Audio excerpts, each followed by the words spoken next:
এতিয়াহে ৰেকৰ্ড হৈছে। আপোনালোকক খুব ধুনীয়া এটা বস্তু দেখাম দেই, মই দেখাই আছোঁ, 1 মিনিট ৰ'ব।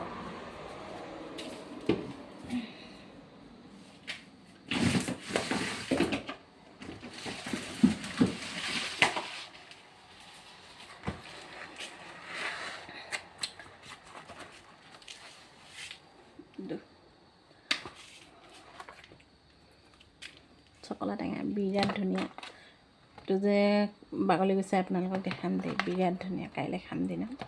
আৰু ৰবাব টেঙা বহুত আছে, যিহেতু এতিয়া ফাগুনৰ মাহ, কিন্তু আমাৰ তাতে আপোনাৰ টেঙা চেঙাবোৰ খুব লাগি আছে গছতে, আৰু মই পাৰি কিনে এনেকৈ লৈ আহিছোঁ। আৰু আছে ৰবাব টেঙা, মই দাঙিব পৰা নাই, সেইটো কাৰণে অনা নাই।